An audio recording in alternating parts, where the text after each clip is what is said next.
Te souviens-tu de l'époque où c'étaient les hommes qui prenaient l'initiative? Quand la norme était de la traiter comme une reine pour, peut-être, obtenir son attention? C'est du passé. Aujourd'hui, les choses ont changé. Désormais, ce sont elles qui cherchent désespérément un homme qui ne se justifie pas, qui ne réagit pas de manière émotionnelle, qui connaît sa propre valeur et n'a besoin de rien prouver à personne. Le jeu a changé, mon ami, et si tu ne sais pas encore jouer, tu restes du côté des perdants. Respire profondément et écoute bien. Un homme de grande valeur ne discute pas, ne supplie pas, ne pleure pas. Il agit, tout simplement. Et le plus puissant, c'est qu'il le fait en silence. Tandis que beaucoup restent piégés dans le besoin d'expliquer leurs sentiments, l'homme de valeur agit avec une froideur stratégique, non pas pour blesser, mais pour s'imposer avec respect. Il a compris quelque chose que la majorité découvre trop tard. Tout ne se règle pas en parlant, et tout manque de respect ne mérite pas une réponse. En fait, bien souvent, répondre est exactement ce qui te fait perdre ton autorité. Quand tu t'expliques, quand tu te justifies, quand tu essaies de te faire comprendre, tu te places en position d'infériorité. L'homme de grande valeur n'a pas besoin qu'on le comprenne, il a besoin qu'on le respecte. Et le respect ne se négocie pas, il se démontre par des actes. Il a compris que ce n'est pas sa voix qui doit être entendue, mais la sienne à elle. Non pas pour lui donner le contrôle, mais parce qu'il sait observer. Il sait lire les silences, les gestes, les changements d'attitude et, à partir de cette observation, il prend des décisions. La véritable punition ne s'exprime ni par des cris, ni par de longs messages sur WhatsApp. Elle se manifeste par le silence, par l'absence, par le retrait de tout ce qu'il offrait auparavant sans condition. Il n'y a pas de reproche, pas de réclamation, pas de scène, juste un retrait propre, ferme et définitif. Ce message ne se dit pas, il se ressent. Il se transmet par un regard ferme qui ne demande aucune explication, qui ne réclame rien et qui n'offre absolument rien. L'homme de grande valeur ne gaspille pas son énergie à enseigner à qui ne le mérite pas. Il n'essaie pas d'éduquer, ni de corriger, ni de convaincre, il établit simplement des conséquences. Et lorsqu'une femme sent le poids de son absence réelle, pas celle du drame, pas celle du conflit, mais la perte concrète de l'accès à lui, c'est là qu'elle commence à remettre en question tout ce qu'elle a fait. Car tant que tu étais présent pour résoudre, aider, être disponible, elle s'y est habituée. Et quand cela disparaît sans préavis, sans menace et sans discours, l'impact est bien plus grand. Ce message est pour toi qui es fatigué d'être manipulé émotionnellement. Pour toi qui as compris que le véritable pouvoir ne réside pas dans le fait de mieux débattre, mais de se retirer à temps. Pour toi qui as compris que le silence, lorsqu'il est bien utilisé, a plus de force que 1000 mots. Reste jusqu'à la fin, car aujourd'hui tu vas découvrir comment un homme de grande valeur impose le respect sans avoir besoin d'élever la voix ni d'écrire un seul message, faisant en sorte que ce soit elle qui commence à chercher désespérément ce qu'elle considérait auparavant comme acquis. Et si tu es vraiment engagé dans ce changement, écris-moi dans les commentaires les mots « Je vais changer » pour savoir combien d'hommes sont prêts à se prioriser une fois pour toutes. Maintenant, commençons. La première décision qui fait la différence est de retirer les avantages sans donner d'explication. La plupart des hommes, lorsqu'ils se sentent irrespectés ou défiés, commettent la même erreur. Ils parlent trop, tentent d'expliquer ce qu'ils ressentent, justifient leurs actions, demandent à être compris ou font un drame en croyant qu'ainsi ils reprendront le contrôle. Et c'est précisément à ce moment-là qu'ils perdent tout. En t'expliquant, tu te places dans une position de faiblesse car tu cherches la validation de quelqu'un qui t'a déjà manqué de respect. Un homme de grande valeur n'annonce pas qu'il va cesser d'être disponible. Il ne menace pas de partir et n'utilise pas le retrait comme un chantage. Il agit, simplement. Cette main que tu tendais toujours n'est plus là. Cette aide de dernière minute qu'elle tenait pour acquise, cette fois, n'arrive pas. Cette attention constante disparaît et tout cela se produit sans avoir besoin de prononcer un seul mot. C'est là que réside la clé. Lorsque tu retires tes avantages en silence, tu crées un vide émotionnel qui l'oblige à réfléchir. Elle commence à se demander « Que s'est-il passé ? Qu'est-ce qui a changé ? À quel moment a-t-elle cessé de t'avoir sous la main ?» Elle repasse les conversations, analyse les gestes, relit les anciens messages à la recherche d'indices. Et plus elle cherche de réponses, plus elle s'investit émotionnellement avec toi, même si c'est par frustration. Ce n'est pas de la manipulation, c'est de la psychologie de base. Le cerveau déteste le vide et a besoin de le combler. Tu ne poursuis plus, tu n'expliques plus, tu deviens ce vide. Beaucoup d'hommes ne comprennent pas que les avantages craignent le lien. Quand tu es celui qui résout toujours tout, celui qui écoute toujours, celui qui est toujours là, tu deviens une partie de sa routine. Mais quand tu disparais de manière discrète, sans ressentiment et sans reproche, elle ressent le véritable impact de ton absence. Il ne s'agit pas de faire des caprices, ni de jouer à disparaître pour attirer l'attention. Il s'agit de donner une réponse mature. S'il ne valorise pas ce que tu offres, tu cesses de l'offrir. Et le plus important, tu ne dois d'explication à personne. Tu ne punis pas, tu te protèges. Tu indiques clairement, de manière élégante mais ferme, que tu ne continueras pas à donner ton énergie à quelqu'un qui ne te respecte pas. Et quand elle s'en rend compte, quand elle comprend que tu n'es plus une option sûre ni une ressource constante, quelque chose change. Elle commence à sentir qu'elle a perdu quelque chose d'unique et souvent elle revient, mais plus par confort, plutôt par inquiétude. Si tu es fatigué de la voir jouer avec toi, de lancer des pics, de disparaître pour ensuite revenir comme si de rien n'était, il est temps de changer les règles. Pas avec des reproches, pas avec des explications, mais avec de la cohérence. Car un homme de grande valeur n'essaie de contrôler personne, il se contrôle lui-même. Et quand il fait cela, tout autour de lui commence à s'ordonner. La clé suivante réside dans la façon dont tu réponds, ou plutôt, dans la façon dont tu décides de ne pas répondre aux provocations et aux jeux de jalousie. Beaucoup de femmes testent les limites de cette façon. Elles publient des stories avec un autre homme, répondent à tes messages avec une froideur soudaine, ou mentionnent quelqu'un d'autre juste pour observer ta réaction.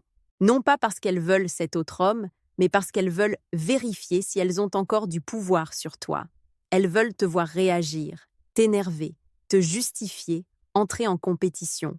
Et dès que tu le fais, tu as perdu.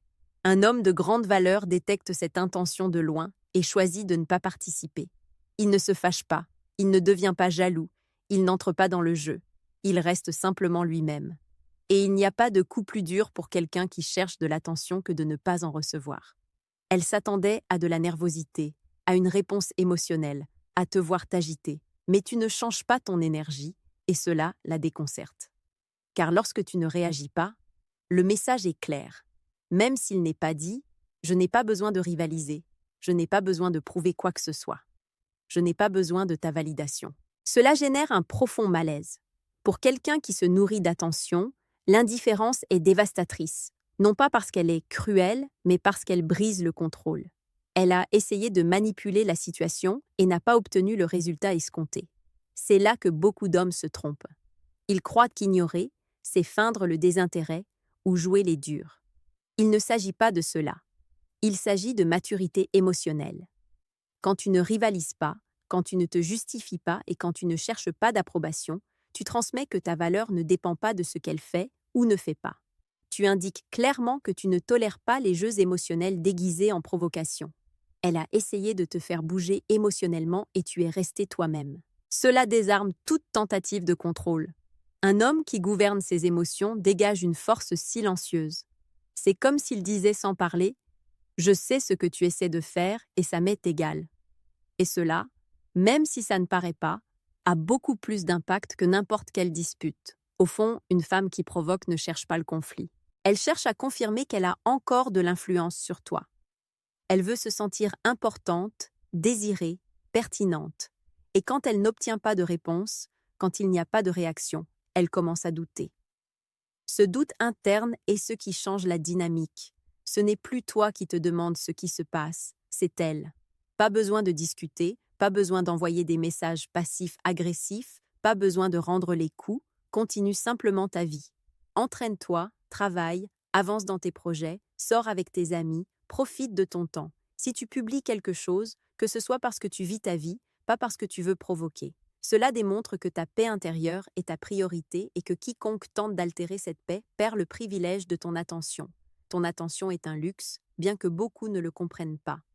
Et quand elle se rend compte qu'elle n'est plus le centre de ton monde, son ego en prend un coup. C'est là que tout commence à changer. Car paradoxalement, moins tu réagis à ces jeux infantiles, plus elle commence à te voir comme quelqu'un de précieux, de stable et difficile à remplacer. Ensuite vient un piège encore plus courant, le besoin de rivaliser pour l'attention. Beaucoup d'hommes, lorsqu'ils sentent qu'une femme s'éloigne, se transforment. Ils essaient d'être plus drôles, plus intéressants, plus voyants. Ils commencent à faire trop d'efforts, à exagérer leur personnalité, à chercher à se démarquer face aux autres hommes. Ils croient que c'est du charisme, mais ce n'en est pas. C'est du désespoir déguisé et cela se perçoit instantanément.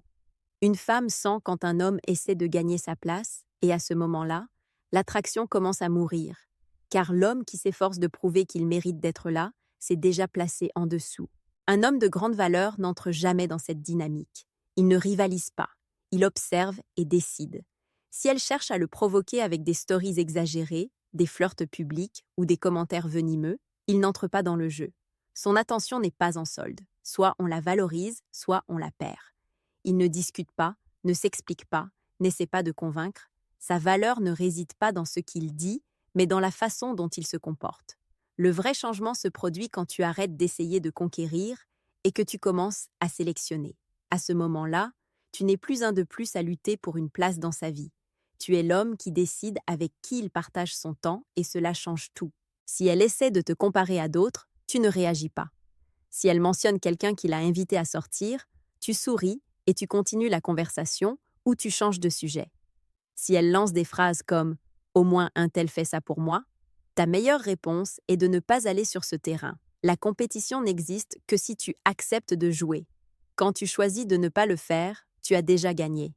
Ta sécurité devient évidente. Quand tu restes serein face à n'importe quelle provocation, tu démontres que ton estime de toi est solide, que tu sais ce que tu vaux et que tu ne dépends pas de son attention pour te sentir suffisant. Et cela active une peur profonde, la peur de perdre un homme qui n'a pas besoin de supplier. Les hommes de grande valeur ne font pas de bruit, ne cherchent pas l'approbation. Leur seule présence communique déjà tout. Et c'est précisément ce calme, ce mystère, qui génère un désir bien plus fort que n'importe quel spectacle. Alors que d'autres se battent pour une place, toi tu continues d'avancer. Et dans ce silence, elle commence à se demander si elle est en train de perdre quelqu'un qui valait bien plus que ce qu'elle croyait. Il y a quelque chose qui déconcerte plus que n'importe quelle dispute, c'est quand quelqu'un qu'on s'attendait à voir réagir ne le fait tout simplement pas. Le silence, lorsqu'il naît de la maîtrise de soi et non du ressentiment, devient un outil psychologique très puissant, non pas parce qu'il est cruel, mais parce qu'il brise le scénario que l'autre personne avait en tête. Elle attendait des explications, elle attendait une plainte, elle attendait une tentative d'arrangement, elle attendait de te voir altéré. Et quand rien de tout cela ne se produit, quand la seule chose qu'elle reçoit est du calme et de la distance, son monde intérieur commence à se désorganiser. L'homme ordinaire, face à la tension, parle trop, discute, se justifie, essaie d'éclaircir des choses que personne ne lui a demandé d'éclaircir. Il croit qu'ainsi il arrange quelque chose alors qu'en réalité, il ne fait qu'offrir son pouvoir. L'homme de grande valeur comprend que toutes les situations ne méritent pas une réponse et que tout silence n'est pas de l'indifférence. Parfois, le silence est une décision consciente. C'est choisir de ne pas participer à un jeu émotionnel infantile. C'est se retirer avec dignité. Ce silence n'est pas de la passivité, c'est du caractère. C'est dire, sans mots, que tu n'acceptes pas ce traitement, que tu ne te rabaisses pas, que tu n'as pas besoin de te défendre, c'est faire un pas en arrière et laisser l'autre faire face seul à ses actes. Et cela fait plus mal que n'importe quelle dispute, car il n'y a personne contre qui lutter, pas d'excuses, pas de reproches, pas de bruit, il ne reste que la réflexion.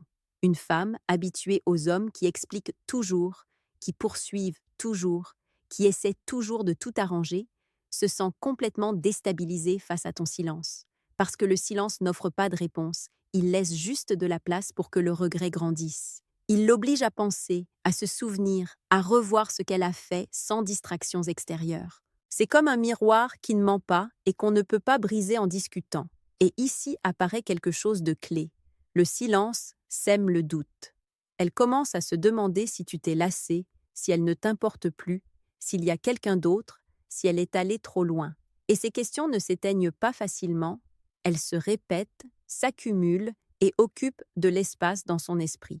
Tu n'es plus là à essayer de convaincre. Tu continues ta vie et cette distance est ce qui fait qu'elle commence à sentir qu'elle perd le contrôle. Ensuite vient une autre épreuve importante. Apprendre à dire non avec élégance. Pas avec colère, pas avec ironie, pas avec reproche. Un non tranquille, ferme et respectueux. Un Aujourd'hui, je ne peux pas. 1. J'ai déjà des projets. 1. Ça m'arrange mieux un autre jour, sans donner de longues explications, sans excuses inutiles. Quelque chose de simple mais puissant, parce que ce non communique quelque chose de très clair. Ton temps a de la valeur et tu es ta priorité. Il ne s'agit pas de la rejeter, il s'agit de ne pas t'abandonner toi-même. Beaucoup de femmes sont habituées à des hommes qui annulent tout pour les voir, qui disent oui à n'importe quel plan pour ne pas les perdre. Et quand apparaît quelqu'un qui ne bouge pas de son axe, qui ne sacrifie pas sa vie pour l'approbation, cela se sent non pas depuis l'ego, mais depuis le respect.